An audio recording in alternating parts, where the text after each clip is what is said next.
5장에서 방금 읽은 구절에 보면은 20절에 이런 내용이 있었잖아요. 죄가 더한 곳에는 은혜가 더욱 넘쳤다.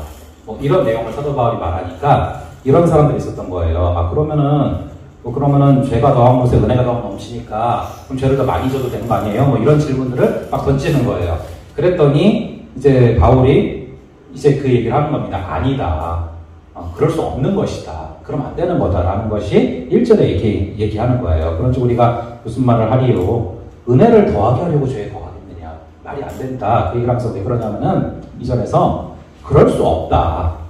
뭐 은혜를 더 받으려고 죄를 더 짓는다는 거 말이 안 된다. 왜냐하면은 죄에 대하여서 죽었는데 우리가 어떻게 죄 가운데 살겠냐? 우리는 죄에 대해서 죽은 자다. 지금 그 얘기를 하는 것입니다. 그러면서 이제 6절에 보시면은 우리가 알거니와 우리의 옛사람이 예수와 함께 십자가에 못 박힌 것은 죄의 몸이 죽어서 다시는 우리가 죄에게 종 노릇하지 아니하려 합니다. 자, 여기서 이제 우리는 죄의 종이 아니다. 하나님의 종이다. 라고 말하고 있어요. 자, 여러분, 죄의 종이 무슨 얘기인가를 잘 생각해 보셔야 돼요. 죄의 종이라는 얘기는 죄가 우리를 지배하는 왕처럼 우리가 생각을 한다는 거예요. 그 왕이랑 종이 있지 않습니까? 근데 우리가 죄의 종이라는 얘기는 우리가 은연중에 죄를 왕처럼 생각하면서 살아간다는 거예요. 그 얘기는 무슨 얘기냐면은 여러분, 우리가 죄의 종이 아니라면은 죄를 안 지고 싶으면 안 지을 수 있어야 돼요. 안 지고 싶으면 안 지을 수 있는 자유가 있어요. 우리한테는. 죄는 절대 우리 왕이 아닙니다. 근데 막 죄의 유혹이 올 때 마치 그것이 왕처럼, 그래서 왕이니까 우리가 마치 종처럼 죄를 지으려는 막 그 생각이 올 때 진짜 죄를 짓게 그걸 따라간다는 거예요. 계속해서. 근데 사도 바울은 계속 얘기하는 게 너희들은 죄에 대해서 죽었고 죄의 종이 아니라 하나님의 종이고 의의 종이다. 지금 계속 그 얘기를 강조하는 것입니다. 자, 그래서 죄가 우리를 지배하는 왕이 아니다. 그래서 죄를 안 짓고 싶을 때 안 지을 수 있는 자유가 우리한테 있다. 절대 속지 말아라. 그 얘기를 하는 것입니다. 그래서 여러분, 우리가 많이 착각하는 것 중에 하나가 뭐 죄를 짓는 걸 자유라고 잘못 착각을 많이 합니다. 근데 그게 여러분 자유가 아니고 죄를 지을 수밖에 없는 게 종이 되어 있는 거예요. 사실은 죄. 그게 자유할 것 같지만 자유하지 않아요. 죄의 종이 되어서 살다 보면은, 죄악의 종이 되어서 살다 보면은 자유할 것 같지만 내 삶이 피폐하고 망가집니다. 오히려 죄를 짓지 않을 수 있는 자유가 있고, 죄를 짓는 게 자유가 아니라 죄를 안 지을 수 있는 자유가 있는데 그 자유를 절대 우리로 누리지 못하게 하는 것이 사단의 공격이다라는 거. 그걸 여러분들이 기억을 하셔야 돼요. 자, 그래서 12절에 보시면은 그러므로 너희는 죄가 너희 죽을 몸을 지배하지 못하게 하여 몸의 사욕, 욕심이죠. 계속 이게 같은 패턴이에요. 욕심이 잉태한 즉 죄를 낳고 죄가 장성한 즉 사망을 낳습니다. 그래서 몸의 사욕, 즉 몸의 욕심에 순종하지 말아라. 이 얘기는 죄가 왕노릇하면 어떤 삶을 사느냐? 욕심 따라 살게 된다. 그 얘기예요. 죄가 왕노릇하면 우리는 욕심 따라 살게 된다.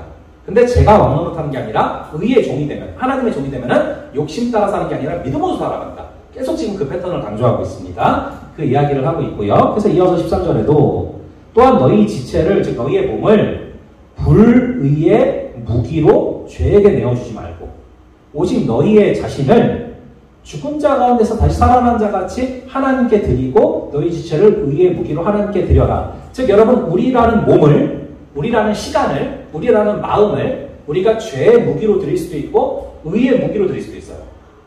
죄한테 줄 수도 있고 하나님에게 드릴 수도 있어요. 이것을 우리가 날마다 선택하며 살아가야 된다라는 것을 13절에 말하면서 불의의 무기로 너희를 쓰고 있느냐, 의의 무기로 너희를 쓰고 있느냐, 지금 이 얘기를 하는 것입니다. 그래서 13절에 그 내용을 말하고 있고요. 14절에 보시면은 죄가 너희를 주장하지 못하리니 이는 너희가 법 아래에 있지 아니하고 은혜 아래에 있음이라 말하고 있습니다. 은혜 아래에 있으면 더 이상 죄가 왕노릇할 수가 없다. 그러니까 여러분, 은혜가 중요한 겁니다. 은혜 안에 있는 사람들은 죄가 왕노릇할 수가 없다. 그래서 계속 강조드리는 것은 율법의 반대에 은혜가 있어요. 그래서 이것도 이제 이 법이라고 나오잖아요. 그게 율법을 얘기하는 겁니다. 율법과 은혜, 이것을 계속 강조하고 서로 대조시키고 있다는 거. 그리고 이제 15절에 보시면은요, 그런즉 어찌하리요? 우리가 법 아래에 있지 아니하고 은혜 아래에 있으니 죄를 지으리요? 그럴 수 없느니라. 즉 율법 아래에 있지 않고 은혜 아래에 있으니까 죄를 짓자는 말이냐? 그게 아니다. 그 얘기를 하는 거예요. 우리가 은혜 아래에 있어서 죄를 져도 됩니다. 그런 얘기가 아니다. 그 얘기를 지금 바울이 계속 하고 있습니다. 그럴 수 없느니라. 그럴 수 있는 거 아니다. 그리고 16절에 왜 그러면 안 되냐면은 우리가 왜냐면은 이런 착각을 할 수밖에 없는 게 율법 아래에 있으면은 이 율법을 안 지으면은 심판받고 뭐 이런 거니까 그래서 무서워하면서 이거를 죄를 안 질 것 같은데 은혜 아래에 있다고 하니까 그러면은 이제 뭐 죄를 줘도 되는 거 아닌가? 어차피 용서해 주시는데 이런 생각을 사람들이 한다는 거예요. 근데 그게 아니다. 왜냐하면 하면서 이제 말하는 것이 16절이죠. 왜 그러면 안 되냐면은 너희 자신을 종으로 내주어서 누구에게 순종하든지 그 순종함을 받는 자의 종이 된다. 라는 것을 너희가 알지 못하느냐. 혹은 죄의 종으로 사망에 이르고 혹은 순종의 종으로 의에 이르느니라. 그러니까 우리가 죄에게 계속 내 몸을 바치면 그 대가는 죽음이다 결국에. 너희가 은혜 아래 있다고 해가지고 그럼 내가 용서받았으니까 내가 맘대로 살아도 되겠네, 맘대로 죄 지어야지 하면서 나를 죄한테 드리면은 결국에는 드리는 사람의 종이 되는 것이다. 그래서 만약에 너희가 계속해서 죄한테 내 몸을 내어주면서 이 죄의 종이 되게 되면은 결국 죄의 싹은 사망이다. 영생으로 갈 수가 없다. 지금 그 얘기를 하는 것입니다. 그래서 율법 아래 있는데 그렇기 때문에 죄를 지어도 된다는 것이 말이 안 되는 얘기다. 왜냐하면은 드리는 사람 밑에 내가 어떤 그것을 순종하는 그 존재 밑에 있는 것이 바로 그게 왕이라는 것을 내가 고백하는 것이기 때문에 죄 밑으로 나를 계속 드리고 죄악에 나를 계속 내어준다는 것은 내가 죄의 종입니다를 고백하는 것이다. 근데 그렇게 나가다가는 죄의 싹이 사망이 되고 그 싹이 우리한테 임하게 되기 때문에 안 되는 거다. 지금 그 얘기를 하는 것입니다. 그리고서 20절에서 이 얘기를 하죠. 너희가 죄의 종이 되었을 때에는 의에 대해서 자유로웠다. 그러니까 여러분 죄의 종일 때는 의의 다스림을 받지 않았다는 거예요. 이 얘기가 너희가 죄의 종이 되었을 때는 의에 대해서 자유로웠다. 마음대로 죄짓고 살 때는 의에 대해서 하나님의 말씀에 대해서 하나님의 사람이라면 이래야 되라는 것에 대해서 자유했다는 거죠. 아예 생각 안 하고 살았다는 거죠. 왜냐하면 죄의 종이니까 하나님의 종이 아니기 때문에 그랬었다는 거죠. 그러면서 사도 바울이 그렇다면은 이 의의 다스림을 받지 않는 모습을 어떻게 설명할 수 있을까 고민을 하는 거예요. 지금 설명하면서 그러다가 그래 의의 다스림을 받지 않는 모습 즉 죄의 종이 된 모습을 이렇게 설명하자 하면서 21절에 뭘로 설명을 하고 있습니까? 독이 가득한 열매를 맺는 죽음의 나무를 딱 예로 들고 있는 거예요. 독이 가득한 그 죽음의 열매를 맺는 죽음의 나무. 그래서 21절에 보면은 너희가 그때 즉 죄의 종이었을 때는 무슨 열매를 얻었느냐? 이제는 너희가 그 일을 부끄러워하지 않느냐? 이는 그 마지막이 사망이다. 즉 독이 가득한 열매를 맺는 죽음의 나무를 말하고 있어요. 그러나 죄에서 해방된 그런 우리의 모습은 뭐냐? 그것을 또 비유로 들고 있습니다. 22절인데요. 이것이 이제 시편 1편의 시냇가에 심은 나무와 참 흡사한 모습이죠. 그러나 이제는 너희가 죄로부터 해방이 되고 하나님께 종이 되어서 거룩함에 이르는 열매를 맺고 있는데 그 마지막은 결국 영생으로 간다라고 말을 하고 있어요. 그래서 여러분들이 이제 바울이요 조금 이렇게 논지를 좀 이 얘기했다 저 얘기했다 계속 그러거든요. 그래서 로마서가 절대 쉽지 않은 책이에요. 이게 왜냐하면은 이 얘기했다 저 얘기했다 계속 좀 왔다 갔다 하면서 얘기를 하고 있거든요. 그래서 여러분들이 제가 좀 추천드리는 건요. 하나의 어떤 좀 뼈대를 세워놓고서 그 좀 로드맵을 가지고 좀 지도처럼 그거를 가지고 가면서 보면은 이 얘기 지금 하고 있구나 이걸 알 수 있어요. 그래서 제가 지난번 한번 말씀드린 골격이 그거예요. 욕심이 잉태한 즉 죄를 낳고 죄가 장성한 즉 사망을 낳아요. 근데 조금 더 뿌리로 가면 뭐가 있어요? 율법이 욕심을 자극해요. 그거예요.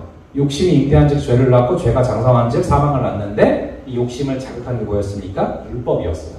율법은 뭘 하지 말라고 하는데 오히려 하고 싶어지는 그거. 그래서 그 골격이 여러분들이 좀 계속 있어야 돼 머릿속에. 그러면서 이거를 바울이 이런 얘기를 할 때 지금 골격 가운데 이 부분을 얘기하고 있구나. 이런 식으로 가셔야 방향을 잃지 않고 잡을 수 있습니다. 그리고 거꾸로도 말씀을 드렸어요. 욕심이 잉태한 즉 죄를 낳는데 욕심의 반대에 뭐가 있다고 말씀드렸습니까? 욕심의 반대에 믿음이 있다. 정말 예수님이 나의 목자이심을 믿는 사람은 여호와는 나의 목자시니까 부족함이 없다. 그래서 욕심이 생기는 것이 아니라 믿음이 있다 그 자리에. 네, 그걸 말씀드렸어요. 그리고 믿음은 뭐가 돼요? 믿음으로 말미암아 제가 계속 본 것이 의롭다함을 받는다. 아브라함이 그랬어요. 믿음으로 말미암아서 의롭다함을 받게 되고, 의롭다함을 받는 사람들은, 의의 종이 된 사람들은 어디로 가요? 영생으로 가요. 부활로 가요. 사망이 아니라. 그 팩터. 그래서 욕심, 죄, 사망, 이거를 좀 표에 써놓으셔도 돼요. 그 세 개. 그리고 거꾸로 믿음, 의, 영생. 믿음, 의, 부활. 그 패턴을 그려놓으시고서 이거를 보면은 크게 또 방향을 잃지 않을 수 있어요. 아, 지금 요거를 계속 돌아가면서 얘기하고 있네. 그렇게 잡을 수 있는 거예요. 그 중에 하나가 22절, 23절이죠. 너희가 죄로부터 해방이 되면은 하나님께 종이 되어서 거룩함에 이르는 열매를 맺게 되는데, 마지막은 영생이랑 똑같잖아요. 믿음, 의, 영생. 그렇죠? 그러면서 이제 23절에 죄의 싹은 사망이다. 계속 똑같은 얘기예요. 욕심이 잉태한 즉 죄를 하고 죄가 작동한 즉 사망을 합니다. 그러니까 죄의 싹은 사망인데, 하나님의 은사는 그리스도 예수 안에 있는, 우리 주 안에 있는 영생이다. 또 그 마지막 패턴을 말하고 있고, 특히 이제 여러분 23절에서는 중요한 내용이요. 이 싹시란 단어, 그리고 은사라는 단어. 이 두 단어가 되게 중요합니다. 싹시란 단어, 은사라는 단어. 이 싹시라는 것은요, 페이예요. 월급이에요. 쉽게 얘기하면은. 내가 이만큼 일했으니까 당연히 받는 복. 그걸 얘기하는 거예요. 그래서 이제 죄는 싹시라는 단어를 써요. 은혜라는 말을 쓰지 않고. 그러니까 이 싹시라는 거, 계산하는 거, 이런 게 죄랑 굉장히 연결되어 있다는 거를 우리가 여기서 잡아낼 수 있어요. 내가 이제 하나님한테 계속 이상하게 거래를 하게 된다. 하나님, 내가 이만큼 기도했으니까, 내가 이만큼 일했으니까 이만큼 축복 줘야 되는 거 아니에요? 이건 우리가 사실은 사망의 패턴 안에 아직 있는 거다. 여러분, 이 싹스로 생각하면 안 돼요. 하나님이 주시는 것들은 뭘로 생각하래요? 싹시 아니라 은사, 선물, 은혜. 하나님 주신 것은 선물, 값없이 받는 것. 내가 뭘 했기 때문에 받는 것이 아니라 하지 않아도 주시는 것. 그래서 여러분, 우리를 언제 사랑하실 때요? 아직 죄인 되었을 때, 아직 연약할 때, 아직 원수 되었을 때. 우리가 뭘 해서 사랑하신 게 아닙니다. 그래서 싹시 아닙니다. 선물이고 은혜고, 예, 그게 굉장히 중요해요. 싹시 아니라는 거. 그래서 여러분들이 이 싹시라는 단어와 은사라는 단어, 싹시라는 단어와 선물이라는 단어, 싹시라는 단어와 은혜라는 단어 생각을 해야 되고요. 자, 그래서 여러분들 그 부분들, 이 싹시란 단어, 은사라는 단어, 예, 요 두 단어가 대조되는 단어다라는 것들을 여러분들이 좀 생각을 해두시고요. 그래서 논지는 뭐냐면은, 새 사람이 됐으니까 새로운 삶을 사는 게 당연하다. 우리는 죄에 대해서 죽은 사람이다. 사단이 속일 뿐이다. 죄에 대해서 죽고 하나님에 대해서 살아난 사람이다. 근데 계속해서 마치 죄에 대해서 살아있는 것처럼 너희를 속이는 것이니까 절대 거기 속으면 안 된다. 지금 계속 그 논지를 이야기를 하고 있는 거예요. 그래서 새 사람이 되었으므로 새로운 삶을 사는 것이 너무나 마땅하다. 그러니까 쉽게 말씀드리면은, 자신이 경찰이다라는 것을 아는 사람은 당연히 범죄와 싸워야죠. 자신이 소방관이다라는 것을 알면 당연히 화마와 화재와 싸워야죠. 마찬가지로 우리가 크리스찬이다라는 것을 알면 당연히 뭐랑 싸워야 돼요? 죄랑 싸워야 되는 거예요. 죄와 죽기까지 싸워야 되고 피 흘리기까지 싸워야 된다. 그런데 만약에 우리 안에, 우리가 크리스찬인데 죄에 대해서 죽었는데, 우리가 죄의 종이 아니라 의의 종인데, 죄의 종이 아니라 하나님의 종인데 너무 당연하게 계속 죄 짓는 대로 나간다면은 우리가 사실은 굉장히 위험한 상황이다. 우리의 정체성은 죄와 피 흘리기까지 싸우는 사람이다. 그것을 지금 바울이 계속 강조하고 있는 것입니다. 그래서 11절로 가시면요, 이렇게 얘기하잖아요. 이와 같이 너희도 너희 자신을 죄에 대하여는 죽은 자요, 그리스도 예수 안에서 하나님께 대하여는 살아있는 자로 여길지어다. 여러분, 죄에 대해서 감각이 죽고 하나님에 대해서는 감각이 살아있어야 된다. 지금 그 얘기를 하는 거예요. 여러분, 왜 신경치료하는 것처럼요, 이 죄에 대해서 그 감각이 완전히 죽을 때까지 가야 된다는 거예요. 그리고 그래서 죄를 봤을 때 아무 느낌이 없는 상태까지 가야 된다. 그리고 의에 대하여, 하나님에 대하여서는 계속 감각이 있어야 된다. 그러니까 저는 이거를 조금 더 쉽게 이렇게 늘 물어보거든요. 나는 뭐에 배고픈가? 내가 정말 하나님에 대해서 배고픈가? 아니면 다른 것들에 대해서 배고픈가? 우리가 이거를 계속해서 우리의 감각이 어디에 대해서 살아있고 어디에 대해서 죽어있는가? 이것들. 그래서 제가 종종 말씀드리지만 제가 진짜로 콜라에 대한 감각이 죽었어요. 옛날에 그렇게 끊는 게 힘들었지만 지금 뭐 힘들 게 없어요. 감각이 죽어서 먹고 싶지가 않아가지고. 그거예요. 그러니까 감각이 죽어야 된다는 거예요. 나로 하여금 죄짓게 하는 어떤 것에 대해서 감각이 죽어야 된다. 그리고 하나님에 대해서 감각이 살아야 된다. 그러니까 다른 걸로 목마른 게 아니라 하나님으로 목말라야 된다. 자, 그 부분. 그런데 이것이 그래서 여러분 이 구도를 여러분들 좀 기억을 하셔야 돼요. 그러니까 여러분들이 거꾸로 지금 계속 죄의 종이 되면 안 된다는 걸 강조하고 있어요. 죄의 삭은 사망이고 죄의 종이 되면 안 되고 의의 종이 돼야 되고 죄의 종이 안 돼야 되고 하나님의 종이 돼야 되고 그런데 이 죄의 종이 되지 않는다는 얘기는 무슨 얘기냐면은 사실 죄랑 싸운다는 얘기도요 엄밀하게 말하면은요 죄의 프레임에 갇힌 걸 수 있어요. 그러니까 우리가 수준이 죄랑 싸워서 이겨야지 이 수준에서 좀 더 초월해야 돼요. 죄랑 싸워서 이겨야지 정도 수준이 아니라 하나님을 더 사랑하면 돼요. 하나님을 날마다 사랑해야지. 그러니까 죄를 막 이겨야 돼. 죄한테 지면 어떠저지 막 이러면서 죄 아래에 있는 게 아니라 하나님을 더 사랑하면 죄랑 저절로 멀어지는 거예요. 하나님이랑 가까워지면 죄랑 어느덧 멀어져 있는 거예요. 그래서 여러분 저희가 저는 그 말씀 종종 드리거든요. 코끼리를 생각하지 마음속에서 코끼리가 생각난다. 코끼리 생각하면 안 돼. 이거 코끼리가 생각난다. 그래서 우리가 죄를 짓지 않아야 돼. 죄를 어떻게 이겨야지 계속 이 수준에 조금 넘어가서 하나님을 더 사랑하고 하나님을 더 좋아하고 하나님을 더 가까워지고 하다 보면은 의랑 가까워지기 때문에 죄랑 멀어져 있다. 그래서 우리가 하나님께 살아있고 죄에 대해서 죽어야 된다. 이걸 여러분들이 기억하시면서 이제 6장 함께 읽고요. 제 6장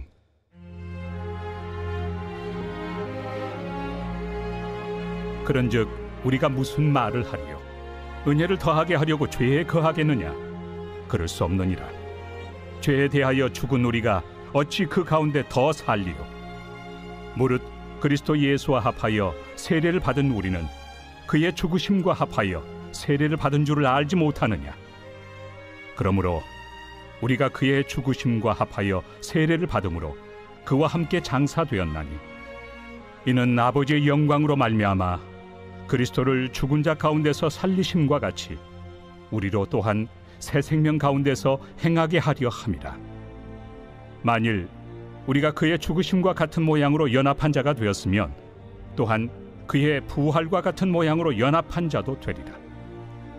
우리가 알거니와 우리의 옛사람이 예수와 함께 십자가에 못 박힌 것은 죄의 몸이 죽어 다시는 우리가 죄에게 종노릇하지 아니하려 함이니 이는 죽은 자가 죄에서 벗어나 의롭다 하심을 얻었습니다. 만일 우리가 그리스도와 함께 죽었으면 또한 그와 함께 살 줄을 믿노니 이는 그리스도께서 죽은 자 가운데서 살아나셨음에 다시 죽지 아니하시고 사망이 다시 그를 주장하지 못할 줄을 알미로라. 그가 죽으심은 죄에 대하여 단번에 죽으시며 그가 살아계심은 하나님께 대하여 살아계심이니 이와 같이 너희도 너희 자신을 죄에 대하여는 죽은 자요 그리스도 예수 안에서 하나님께 대하여는 살아있는 자로 여길지어다. 그러므로 너희는 죄가 너희 죽을 몸을 지배하지 못하게 하여 몸의 사욕에 순종하지 말고 또한 너희 지체를 불의의 무기로 죄에게 내주지 말고 오직 너희 자신을 죽은 자 가운데서 다시 살아난 자같이 하나님께 드리며 너희 지체를 의의 무기로 하나님께 드리라. 죄가 너희를 주장하지 못하리니 이는 너희가 법 아래 있지 아니하고 은혜 아래 있습니다. 그런즉 어찌하리요? 우리가 법 아래 있지 아니하고 은혜 아래 있으니 죄를 지으리요? 그럴 수 없느니라. 너희 자신을 종으로 내주어 누구에게 순종하든지 그 순종함을 받는 자의 종이 되는 줄을 너희가 알지 못하느냐? 혹은 죄의 종으로 사망에 이르고 혹은 순종의 종으로 의에 이르느니라. 하나님께 감사하리로다. 너희가 본래 죄의 종이더니 너희에게 전하여 준 바 교훈의 본을 마음으로 순종하여 죄로부터 해방되어 의에게 종이 되었느니라. 너희 육신이 연약함으로 내가 사람의 예대로 말하노니 전에 너희가 너희 지체를 부정과 불법에 내주어 불법에 이른 것 같이 이제는 너희 지체를 의에게 종으로 내주어 거룩함에 이르라. 너희가 죄의 종이 되었을 때는 의에 대하여 자유로웠느니라. 너희가 그때 무슨 열매를 얻었느냐? 이제는 너희가 그 일을 부끄러워하나니 이는 그 마지막이 사망입니다. 그러나 이제는 너희가 죄로부터 해방되고 하나님께 종이 되어 거룩함에 이르는 열매를 맺었으니 그 마지막은 영생이라. 죄의 삭은 사망이요 하나님의 은사는 그리스도 예수 우리 주 안에 있는 영생입니다.